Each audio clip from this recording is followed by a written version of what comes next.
Lemonade for sale. Lemonade for sale. Stossel lemonade. Is everything illegal in America today? Wait. I can't give it to you. I can get in trouble. We were just selling lemonade. I go to the front door. There's about 6 or 7 black vans, all with guns, enough to scare the crap out of you. The police came after this grocery store. It seemed like they thought we had cocaine in the papayas or something. How are you going to tell me what I should and shouldn't eat? Most Americans support laws against prostitution. But what if it were legal? Here it's safe. What if drugs were legal? One country's tried that. I think it's working. But not in America. Here, politicians keep passing more rules.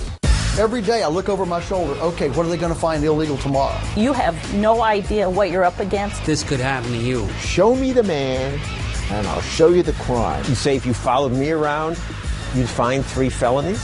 Well, that's actually an understatement. In America these days, it's like everything is illegal. What's more American than opening a lemonade stand? Would you like some lemonade? Yes, please. Who's first? Thank you very much. Oh, thank you so much. Thank you. Appreciate it. For years, kids have set up stands like this. But today, watch out. The police may bust you. I was like really scared because I didn't know what was going to happen. We were just selling lemonade in our front yard for about 3 days. And the 3rd day, the police decided to shut us down. Their mom heard the police yelling. And I could hear them from inside my house yelling at them. Girls, you have to shut the lemonade stand down. It made me want to open my own stand here in Fox's front yard. There's a cop over there. Will the police bust me? There are so many vague laws that everybody arguably could be caught up in it. Lawyer Harvey Silverglade says America's avalanche of new laws, this is just what the feds added last year, makes criminals of just about all of us. Every citizen arguably could be shown to have violated some regulation in these stacks, and that's the danger to liberty. The police never told these girls why they were shut down. My husband stopped at the city hall to try to find out, and the city official laughed at him and said, "Really? They shut your lemonade stand down?" And he says, "Yeah, I'd like to see what law I'm breaking." She didn't even know. Eventually, the police chief explained. We were not aware of how the lemonade was made, who made the lemonade, or what the lemonade was made with. We understand you guys are young, but still, you're breaking the law, and we can't let you do it anymore. Appleton, Wisconsin shut down these girls' lemonade stand. And these kids in Texas were stopped too. They said that you needed a permit to sell. In Hazelwood, Illinois, Caitlin and Abigail Mills sold Girl Scout cookies from their own front yard. But then the city sent them a letter ordering them to stop. I looked at it and I was like, "What? Cookies? Come on, it's Girl Scouts." All these people ran afoul of laws they didn't know existed and still don't understand. They're ununderstandable. Not only to people like you who are not lawyers, to people like me. I am a lawyer, and I can tell you, They're incomprehensible to you. Incomprehensible to me. Even the police don't understand. She said the Roberts Kids Lemonade stand violated the law, but 2 officers the previous day bought lemonade from them and tipped them. in Scottsdale, Arizona, Dr. Reed Tarazi is accused of breaking the city's nuisance and property maintenance ordinance. His crime? This tree in his backyard. It's the wrong kind. They said if you don't remove the tree, you'll be fined $2,000 a day. Or I could face imprisonment for 6 months. You bought the house partly because of this tree. Yes. But it turned out this tree wasn't on the Planning and Development Services Department's list of approved trees. It's odd because there are a bunch of them in the area. And so you point this out to the authorities, and they say what? Let us know who they are, and we will cite them as well.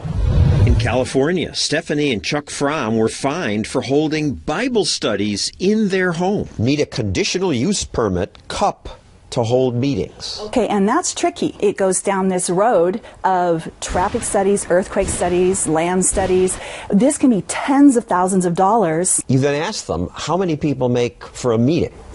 And the code enforcer and his boss that was there from the planning department said more than 3. And you have more than 3 kids. I have 5. What's up? Famous people accused of breaking the law can fight zealous prosecutors. They can afford the expensive lawyers who often get them reduced sentences or acquittal. But what if you're just an ordinary businessman and you import these guys? Watch out. You could go to jail for years. We didn't catch the lobster. We didn't see the lobster. Abby Schoenwetter used to import seafood. Then authorities said, "You're in trouble." I did the same thing for 13 years, over and over. Clear customs and FDA, bring the lobster tails in and sell them. Nobody in the government ever had a problem with that until that day when they walked up on the dock and said, "Don't offload your lobster tails." Customs shows up and says, "Stop unloading, put them back." We put them back and we were wondering what the heck happened. They didn't really know the answer. We know that, you shouldn't murder and you shouldn't steal. Those are intuitive. That's old-fashioned. Now, the laws are much more technical and vague. The government eventually said he broke 4 obscure regulations that are on the books in Honduras. That said they had to be packaged in 40-pound boxes. We had them in plastic bags. Everybody was using plastic bags. I started in 1986 and was always doing it the same way. In the end, even Honduras said, no, you've got it wrong. It didn't matter. 7:30 in the morning.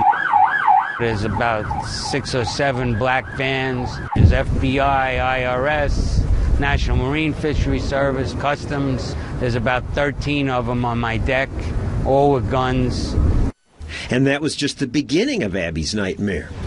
And you were sentenced to 8 years, 1 month. That's right, 8 years and a month. Maybe he was a repeat offender? Any trouble with the law before this? The worst thing I had was a speeding ticket. That was it. He served 6 years in jail. What's happened to your business? I went broke. What's happened to your family? They went broke also, and it broke up. My kids are back home with their mother, and that's the story. I assume these attorneys general and state's attorneys, they're not evil people. Okay, they're ambitious, they want to make a name for themselves, but they don't want to hurt people who didn't really do nasty things. Most are not evil, but there are a lot of fanatics. Prosecutors have noticed that other prosecutors like Elliot Spitzer, Rudy Giuliani, Senator Richard Blumenthal won high office by racking up impressive conviction records. You see all these regulations around here? They will comb the books and they will find something. This could happen to you. They can take any law that they think you broke and take you to trial. And whether you win or lose, you're going to lose. Because by the time you're done fighting it, you're broke. Of course, the government never goes broke. They must have spent $1 million taxpayer dollars going at it. I heard they spent $5 million. The amount of money that it takes bankrupts the typical individual. How much money does it take? Oh, I've had clients who have spent $10 million. I cannot even imagine how much money they spent prosecuting my husband. The feds tried Jill Barron's husband, Jack, and lost. But instead of apologizing for getting it wrong, they now threaten to fine him $37,000 a day. What terrible crime did the government say Jack and Jill committed? Trying to build a house on their own property. The county gave you permission to build a house. Yes, they did. And they inspected the foundation and approved it. So you started to build. Mm-hmm. But a government-owned drainage ditch nearby was clogged with logs, so Jack asked the government to fix it. They told my husband, "We are backed up 6 months. If you can clean the ditch, go ahead and do it." So he used his backhoe. He removed huge logs out of this ditch. The water poured off the land, and we were cited 1 felony for cleaning the ditch. What? A felony charge. It gave the property the appearance of being a wetlands. The state government flood your property, and then the federal government comes and charges you with felonies for building on a wetland. And it clearly isn't a wetland. Jack is digging a well here. He had to go deep down. He wasn't finding water. He was down about 8 feet, could not find a water table. I should repeat, a jury cleared Jack of all charges. And we won. But after we were home for a month maybe, the Army Corps of Engineers and the EPA sent us another letter saying how nice for you that you won in the criminal court, but we still feel it's a wetlands, and the decision made by the jury did not matter to them. And if you don't get off the property, we're going to find you civil. What does that mean? $37,500 a day. They've had to sell their home. Now they live in a modified trailer. So this has already almost taken everything you have. Well, yeah, or I wouldn't live like that. And their life savings? We'll be bankrupt, obviously. You have no idea what you're up against. You don't know the power that is the EPA. They have all the time and resources in the world. It's an implacable foe with unlimited budget, and they wear you down. They just come in and ruin lives. And so our government, that's supposed to be by the people, for the people, sometimes is against the people. Up next, why I had to do this. Wait, stop! Don't drink it! Wait, I can't give it to you. Don't drink it!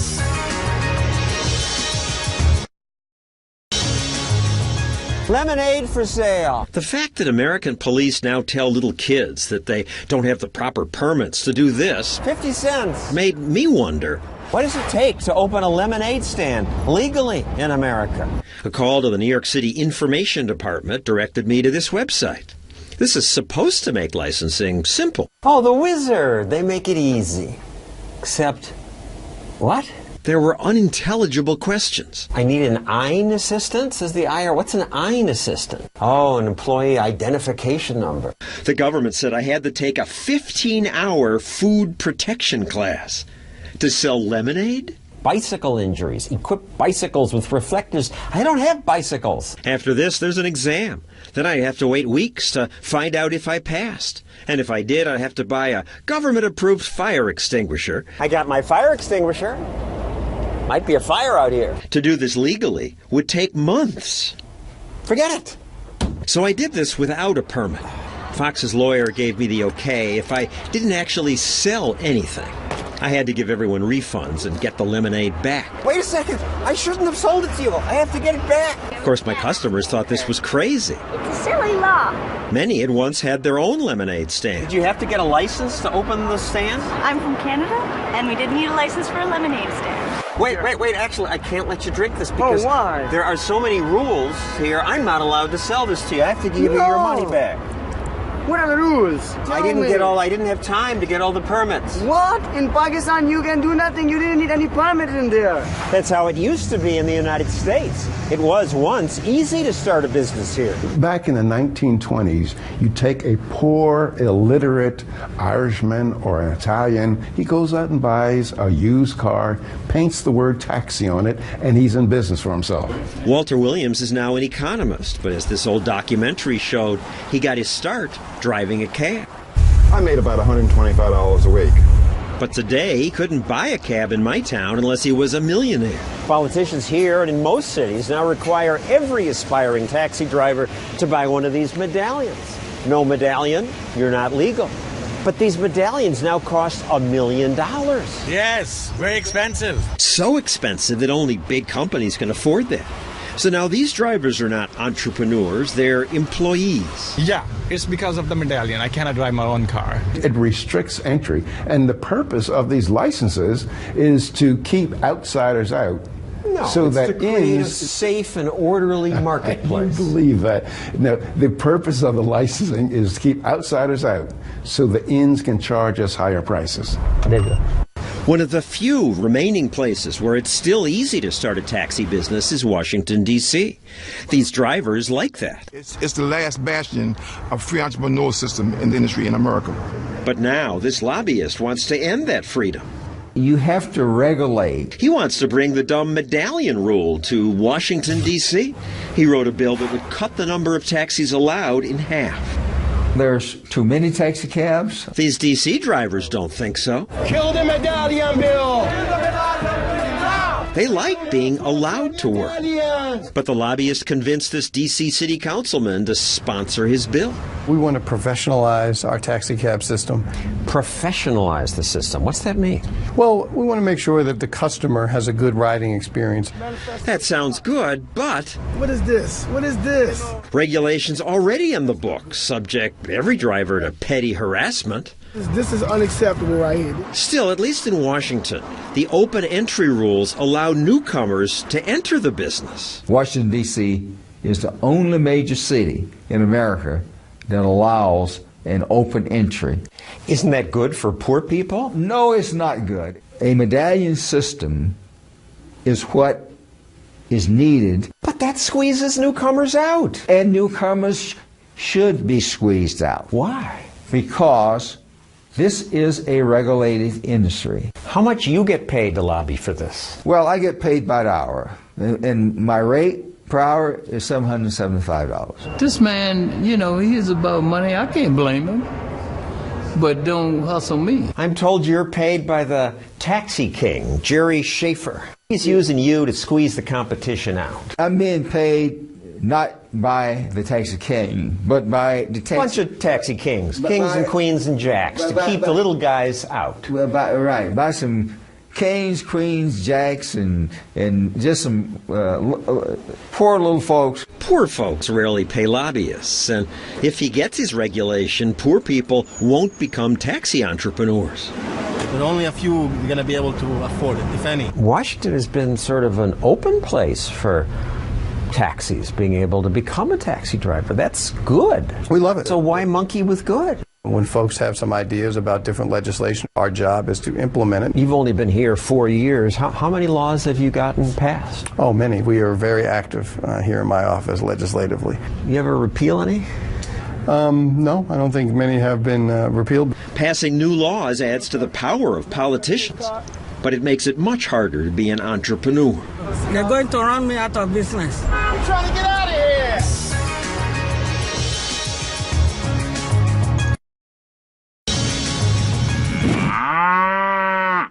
Who decides what you eat? You?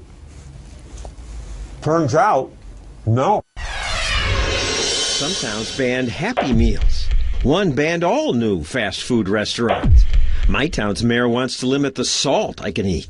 And if you sell certain things that the food police disapprove of, you better watch out. There was a loud banging on the back gate. And I said, what's going on? He goes, we have a warrant to search the premises. Not long ago, federal and state officials raided Rawsome Foods, a food co-op in Los Angeles. They started walking around. They drew their guns, and I'm like, why are you drawing guns? They searched me. It seemed like they thought we had cocaine in the papayas or something. Their crime was selling milk that hadn't been pasteurized. They just went into our freezer and they just took gallons and cheeses and whatever they wanted. A year later, the government raided again.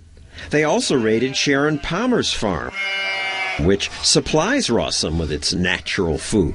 These people come and invade, ripped my house apart. They took me down to the county jail, booked me, photographed me like a criminal. Palmer and Rawsome's owners were charged with 6 felonies. They could go to jail, all because health officials say raw milk can be downright dangerous. It can. Unpasteurized means the milk hasn't been heated to kill the bacteria like salmonella that can give you stomach aches or kill you. But raw food buyers say things like this. It's pure and healthy and makes me feel good. Oh, please, that's ridiculous. But don't free people have a right to be ridiculous? The hell? This is America. How are you going to tell me what I should and shouldn't eat? Right. I eat lots of Dove bars. These aren't good for me. I also eat chicken. The CDC says because people don't wash chicken properly, bacteria in it causes lots of illness and many deaths.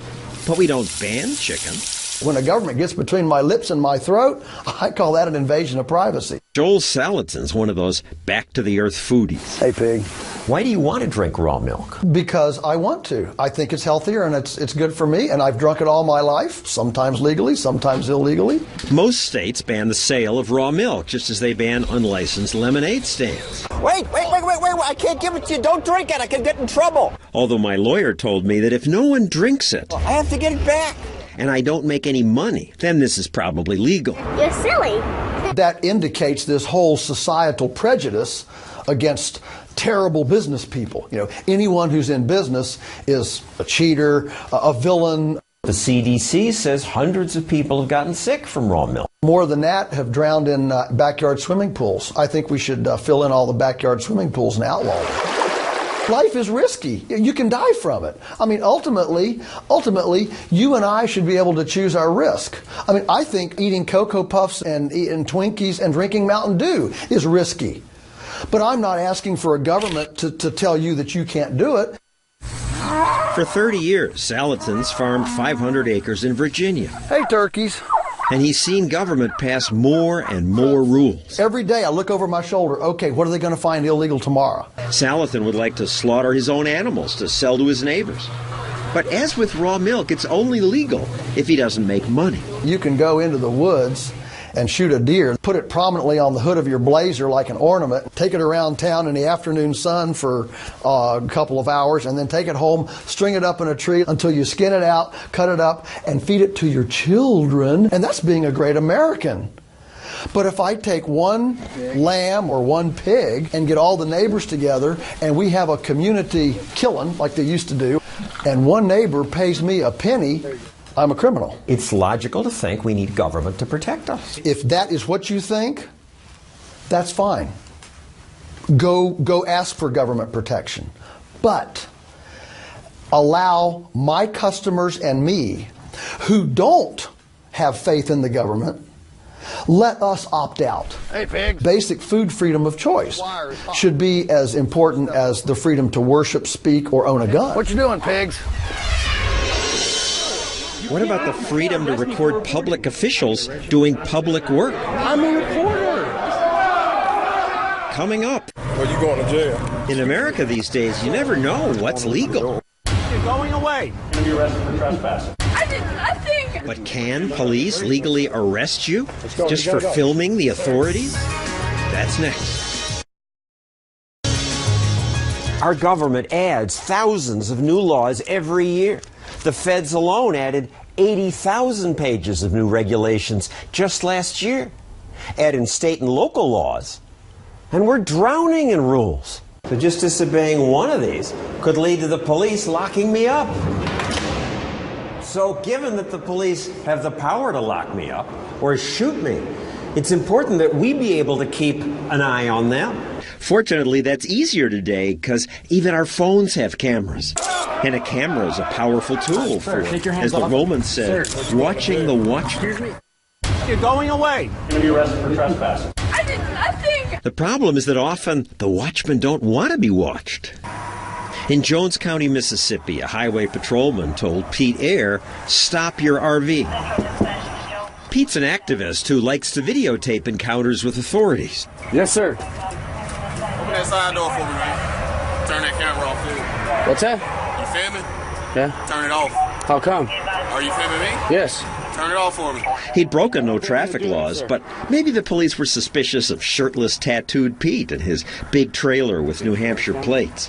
Pete's friend filmed the encounter and said, "I would like to keep everybody accountable in this situation." Apparently this officer didn't like that. Okay. Another arrived and said, "I'm not shutting it off, officer."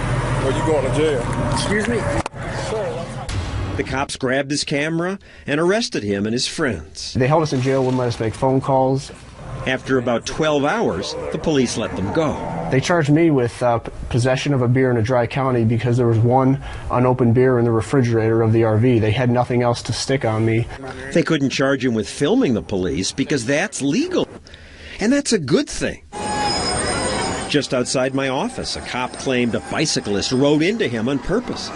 But then this video turned up and showed that the officer was the aggressor. That cop was eventually fired.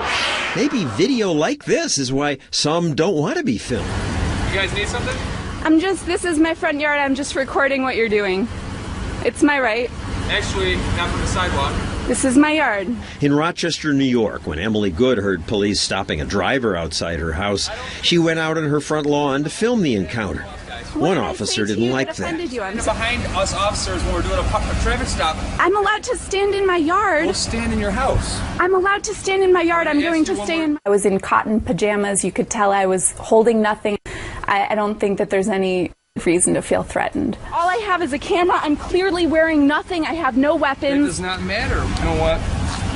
You're going to go to jail. I'm observing what they're doing and they're arresting me. I don't understand what's going on. The officer took her to jail and charged her with obstructing governmental administration. I did nothing. I did nothing. I'm not doing it. I think that the young police officer is high on his power. High on his power is a little harsh.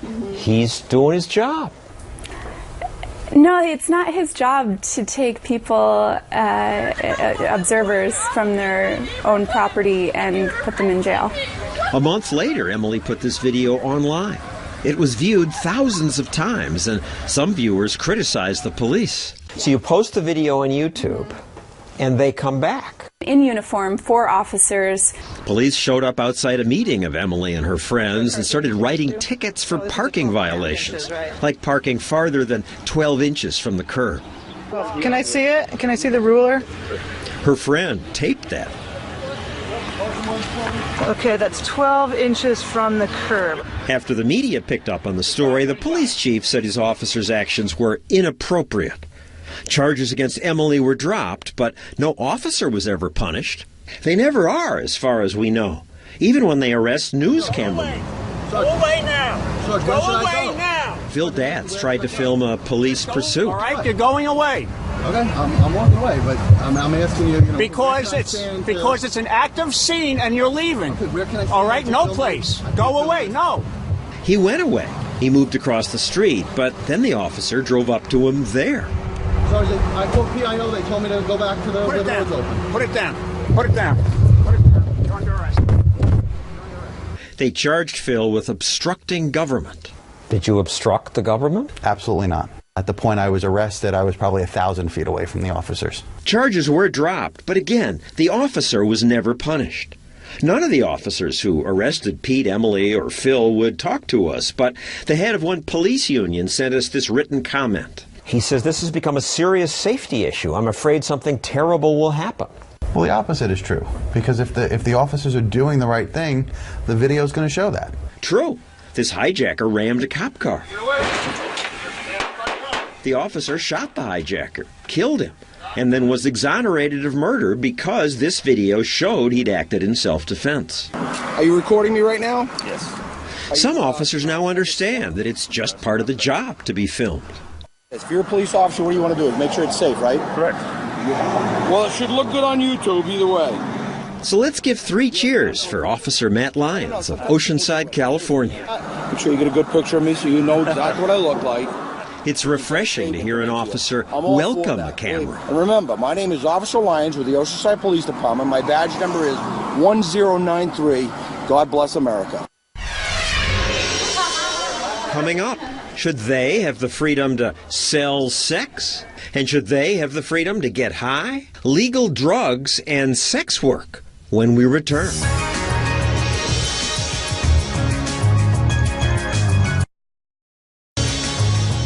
Lots of people in American jails are here for drug use. And that's ironic because the people who make the laws and enforce them, many of them admit they use drugs. Which of you are ready to admit to having used marijuana in the past? Senator Kerry, yes or no? Yeah. Yes. Edward? Yes. The audience applauds. And I didn't like it. And didn't inhale. I inhaled frequently. That was the point. Everyone laughs. Yet these same politicians oversee a system that does this. Drug raids like this one happen in America more than 100 times every day. Neil Franklin once led such raids. You've locked up hundreds of people for drugs? Absolutely, and have been responsible for thousands being arrested. You felt good about it? Yeah, we really thought these drugs made people evil. But 10 years ago, Franklin decided that drugs, even hard drugs, do much less harm to Americans than the drug war. Drugs can be and are in many cases problematic, but the policies that we have in place to prohibit their use are 10 times more problematic. Conducting drug raids is one thing that changed his mind. On this raid, a SWAT team broke into this family's house, shot their dog. Once inside, they didn't find any drugs. The owner was just charged with possessing drug paraphernalia. We just don't end up with dogs being shot. We end up with kids being shot. We end up with search warrants being served on the wrong home, and innocent people on the other side of the door thinking that they are protecting their home. We should be kicking down more doors. Paul Chabot was a White House drug czar advisor under President Bush and Clinton. They're not kicking the door if somebody's smoking a doobie on their couch. They're kicking the door of somebody who's a violent person with a known history to be dangerous. When they get it right, sometimes they make mistakes, terrorize people. Because that accident happens should not be the reason that we do away with the program. Do away with it, says Franklin. It didn't stop drug use, but it created violence. Tens of thousands of people are dying. Not because they get high on drugs, but because when something's illegal, it's sold on the black market. And that causes crime. Drug dealers can't call the cops if someone tries to steal their supply, so they arm themselves to the teeth and form gangs. We have the violence of these gangs competing for market share, and people get hurt. Especially kids. Drug gangs constantly look for new recruits. Some of these gangs have better recruitment programs than Fortune 500 companies. They know what to say to kids. He demonstrated how they recruit kids. Check this out. Look what I got on my feet, man. Wouldn't you like a pair of these? Just run right over there to Foot Locker and get yourself a pair. When you get up, come back and show me them, man. Okay, kid comes back, man, they looking good, man.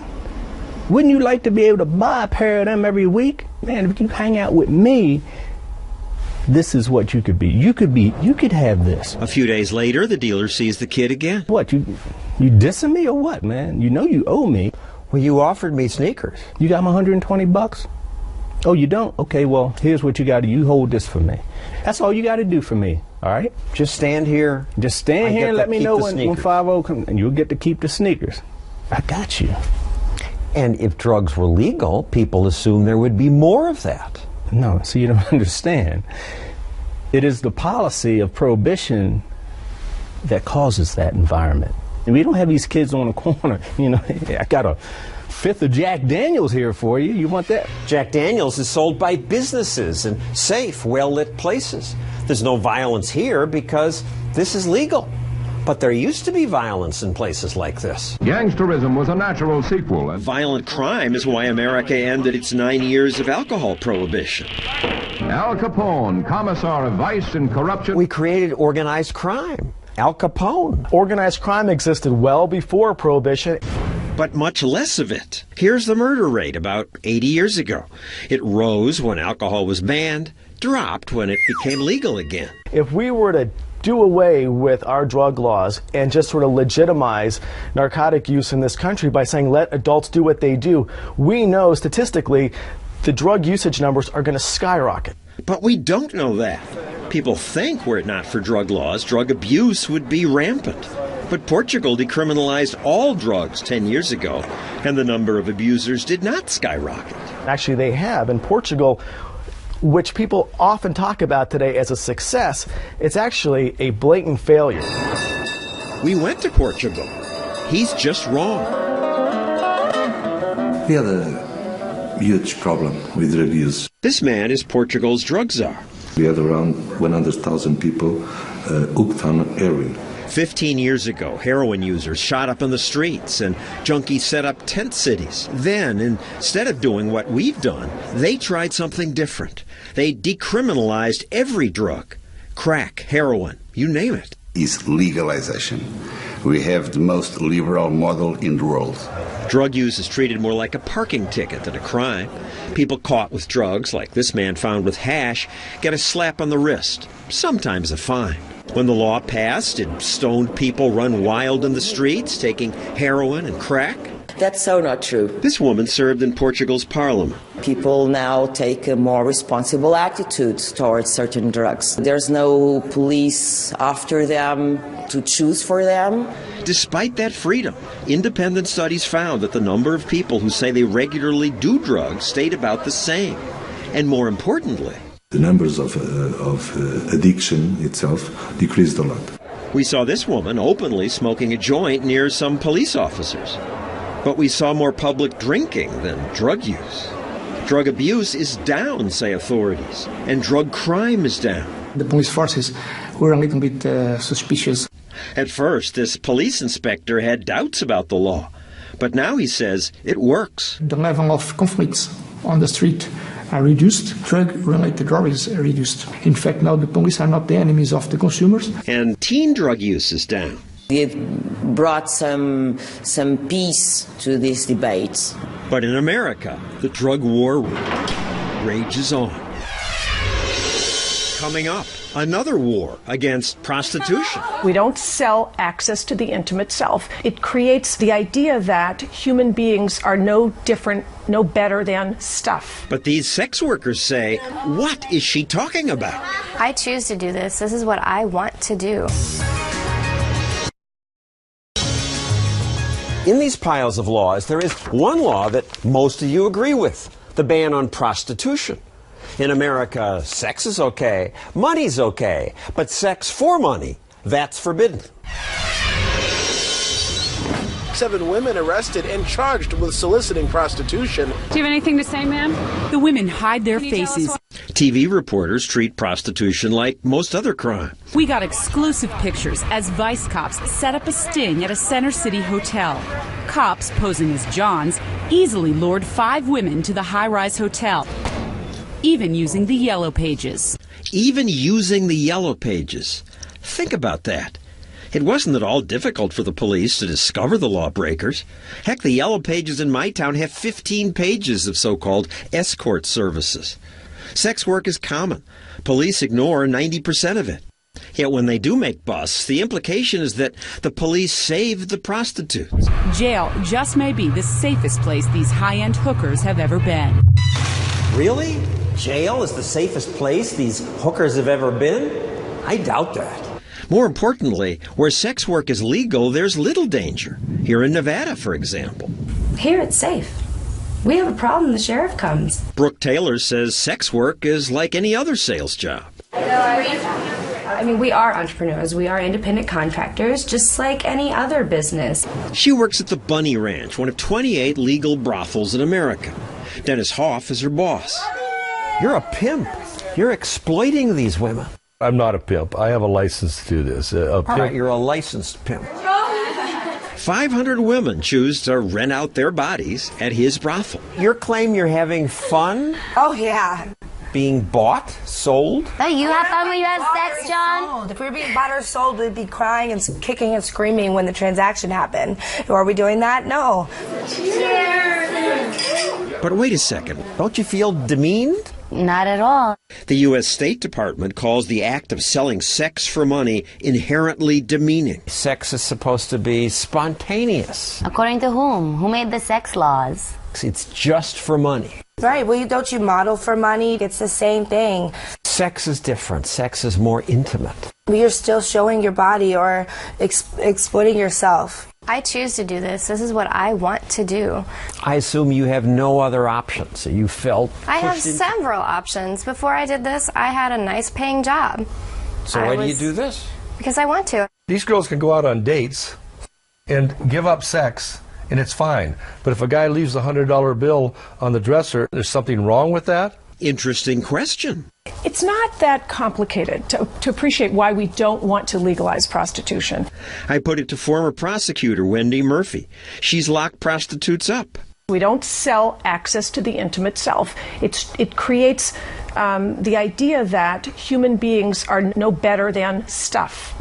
Slavery is against the Constitution. It has been for a long time. We find it But slavery is involuntary. That's forced. Prostitution is very close to slavery. It's inconsistent with everything we know about what freedom means, to subject humans to market forces. What?